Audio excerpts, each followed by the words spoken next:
Hi, everybody. Welcome back.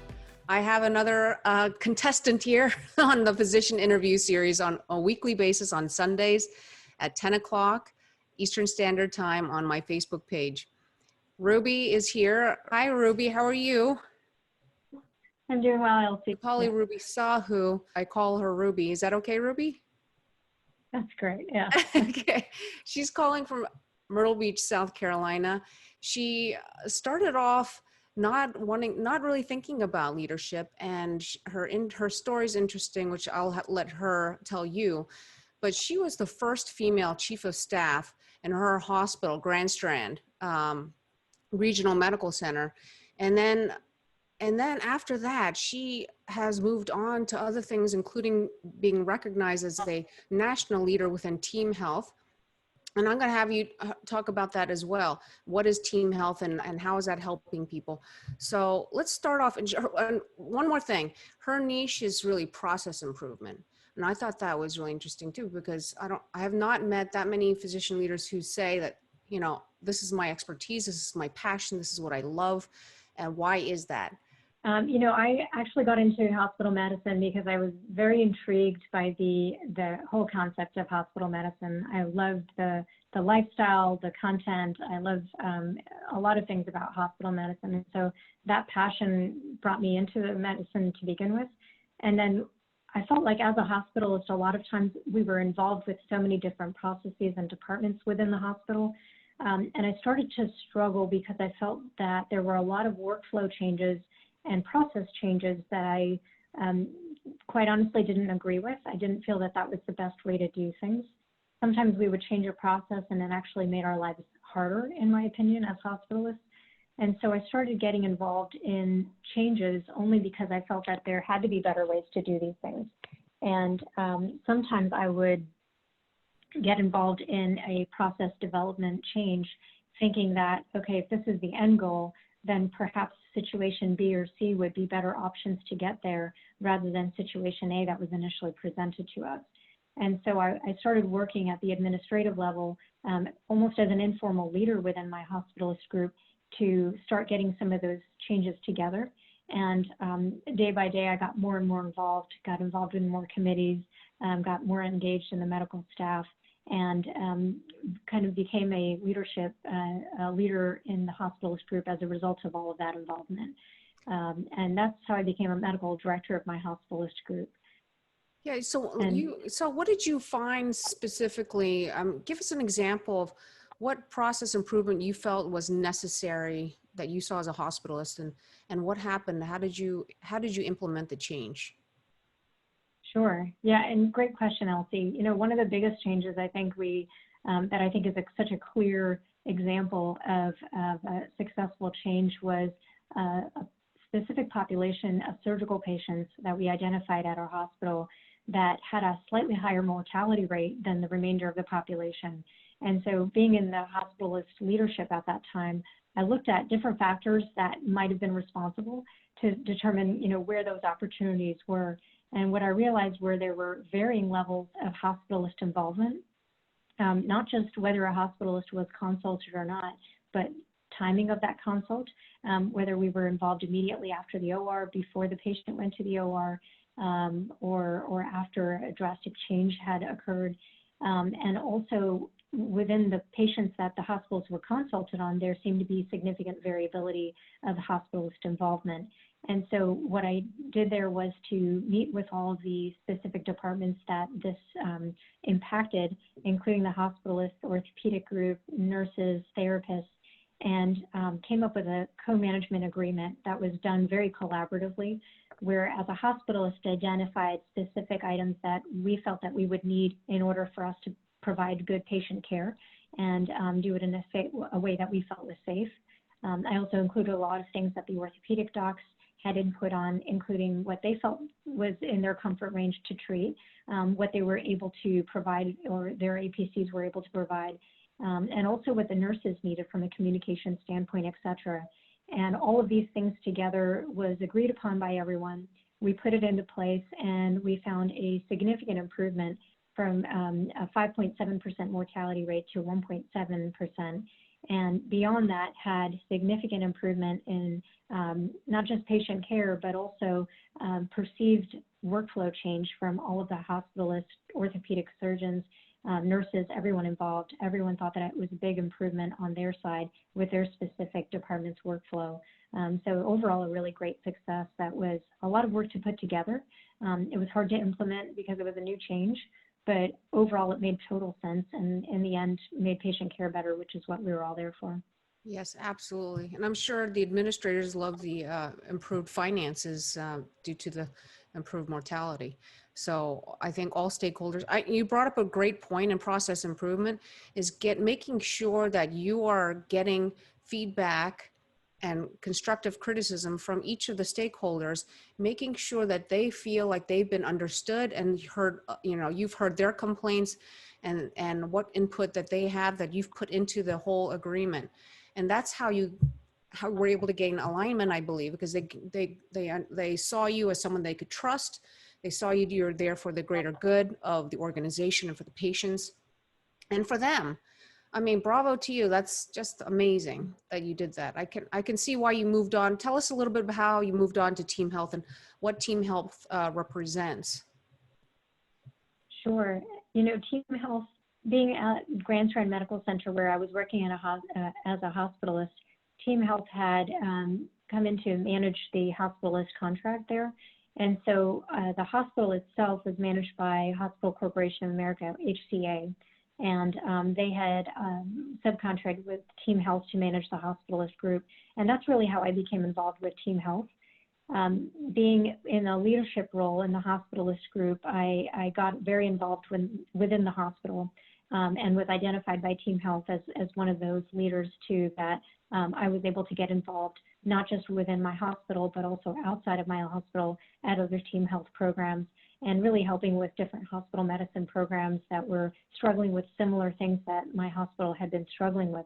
And through that, I eventually became a regional performance director, which allowed me to do a lot of the process improvement things that I had been doing at my hospital at Grand Strand Medical Center, but now on a more national level. That's amazing. Good for you. How many clinicians are in TeamHealth right now? And it's a nationwide overall, effort, right? So.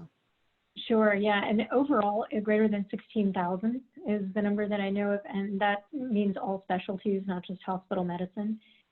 So a lot of the work that I'm doing currently is process improvement within the hospital medicine world, but also educational content development, which means for CME, for different educational pieces, especially in COVID-19, that topic has come up so much, where I felt that I could potentially add value by providing education about different aspects of COVID-19 and how that may impact hospitalists, different treatment algorithms and things like that we could provide for clinicians to make their lives easier.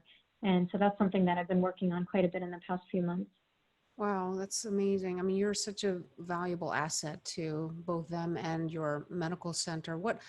Tell us how did you learn these leadership skills? Did you learn this all from I know you did an executive MBA, or did you learn it from reading books or taking courses outside of work or your mentorship, or maybe medical school and residency? Where did you learn how to be the leader that you are today? Yeah, that's something that I've actually thought a lot about, Elsie.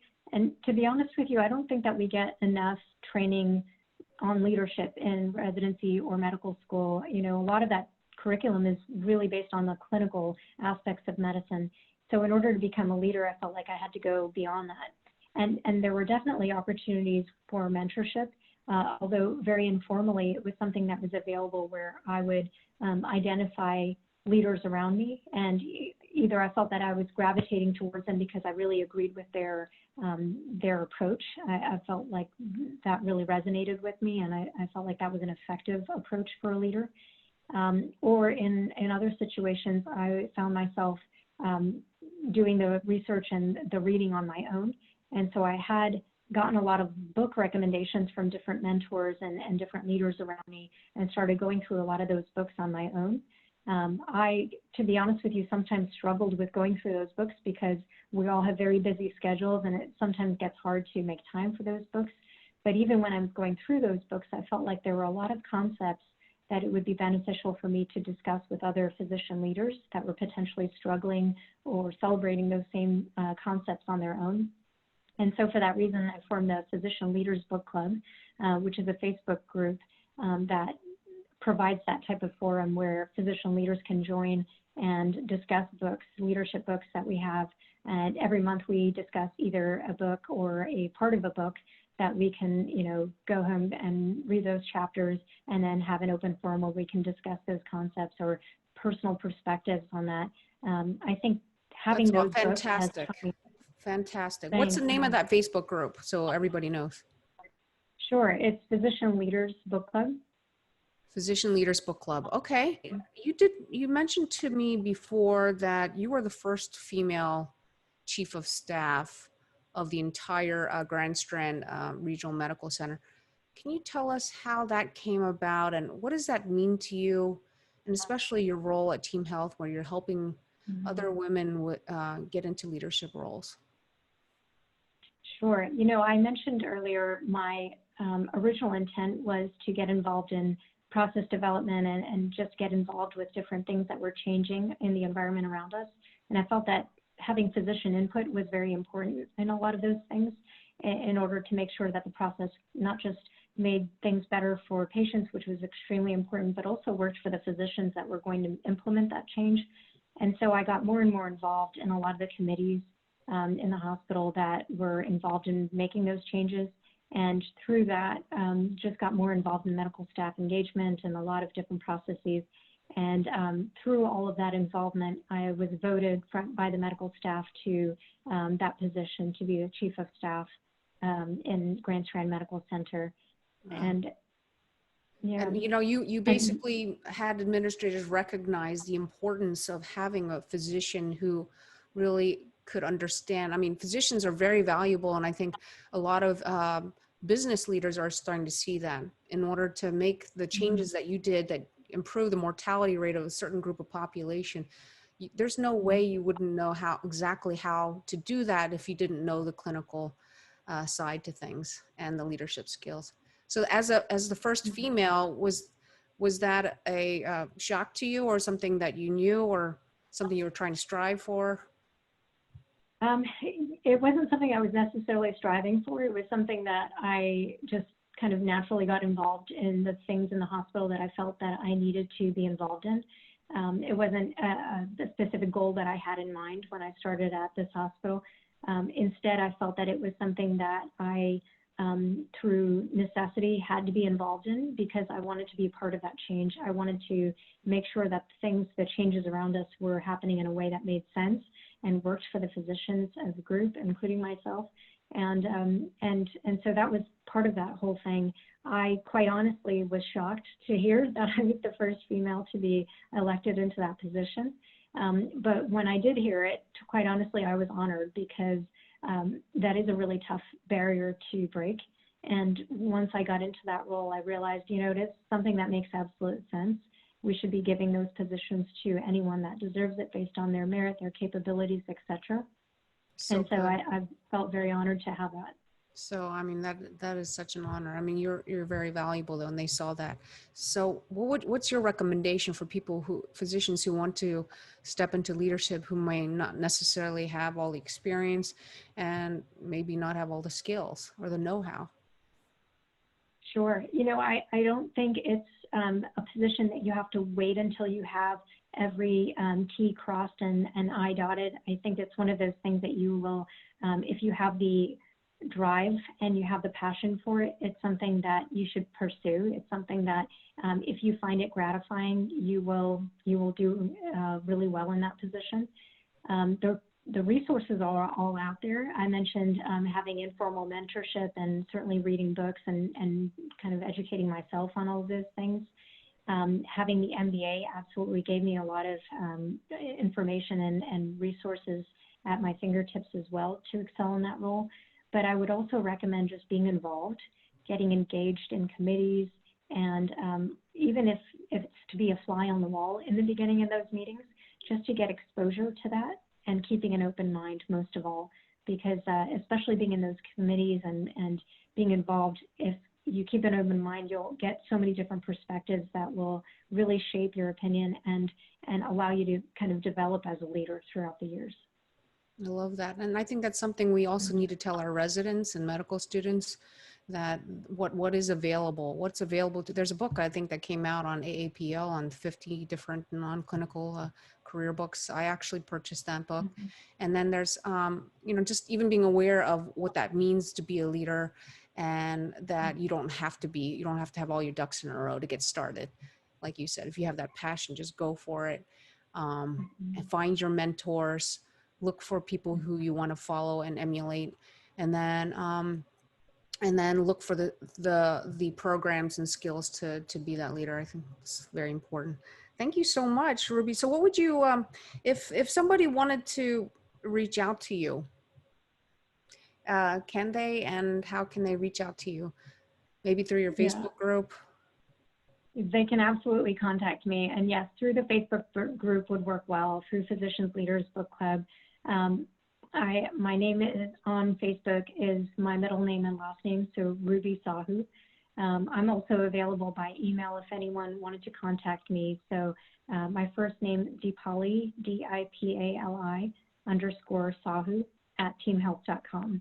And I'm happy to, answer any emails or answer any leadership questions about any process, any of the things that we've discussed. Thank you, Ruby. And where are we going to find you in the next 3 to 5 years, or what are your long-term goals, short and long-term goals? I don't want to put you on the spot, but. Right. No, great question. Honestly, I truly enjoy doing what I'm doing now.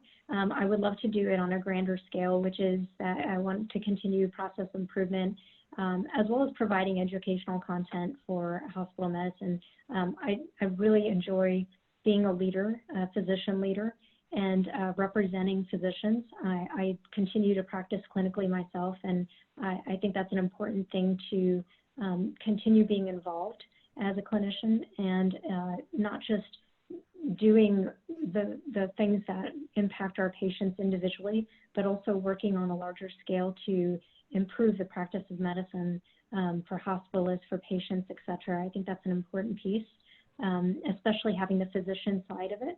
And that was part of the reason for me getting my MBA is to do exactly that, to continue going in that direction, to provide better care for patients, and to do it in a way that physicians are being heard in the process as well. Thank you so much, Ruby. That's fantastic. I love the fact that you have that book club going, educating and giving back to physicians. You're truly a wonderful person, and you set a great example for all of us.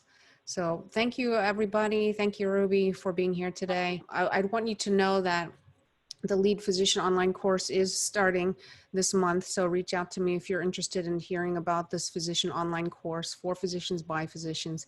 And also if you're interested in interviewing with me to teach everyone about leadership, especially physicians, since this is such a growing need, please reach out to me for that too. Thank you and take care.